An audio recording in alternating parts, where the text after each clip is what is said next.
So Bob, you're in the Veterans Drone Training Program. I spoke to you when you first started. Now, it's hard to believe 14 weeks buzz by. You're nearing the end where you'll take your Part 107 exam. When are you taking that? Anytime soon? Probably in the next week or two. Just want to get a little extra study time in. Yeah, I don't blame you.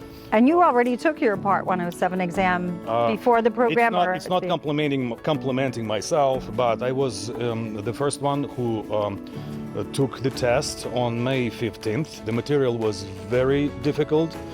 I had to study, I crammed, I burned midnight oil, I used all the supplemental study materials which were provided by the university. I didn't expect that it was just a test, okay, for me to take the test, and I didn't intend it to pass, and I passed it. Today you're flying with the practice drone, the Tello, and how's that going? The Tello is actually very important for anybody getting into the industry because I feel like it's the best size for the practice run. Sure. Being able to use a drone in your current business, like how will that enhance it and help you? Well, I try to do storytelling for veterans, and between images and with GoPro video and now with access to a real drone, a real live professional drone, I should be able to do a better job of storytelling, because a lot of things that I do, a lot of people don't get to see or even know they're even in existence. It helps me better understand what I'm working for. I work with the FAA, and the job of the FAA is to secure the airspace. I really just want to learn the regulations, fly properly, and help people learn better and practice. So I have a small production company. We do theater and film, so I might even be able to do something with Channel 12 in Philadelphia. Get out! WHYY, I have a connection there. And That's awesome. They need drone operators. They need drone operators? That's awesome.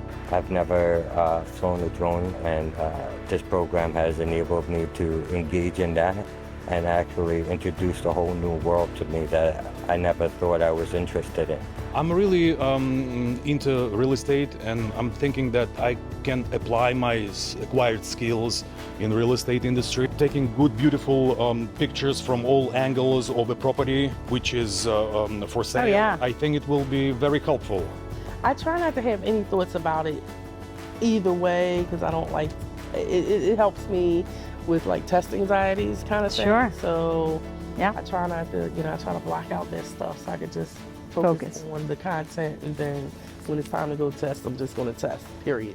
Well, when I get that Part 107 commercial license, I know that's going to be able to provide that cinematic experience for businesses, because right now I do marketing and advertising, so people want to have that cinematic experience when it comes down to that eagle eye from the drone.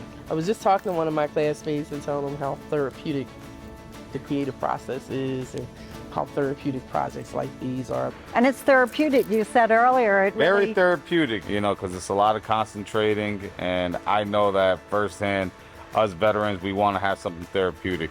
Tim has done a great job, and we have a great bunch of veterans. You're right. We'll let it blossom, let the program grow.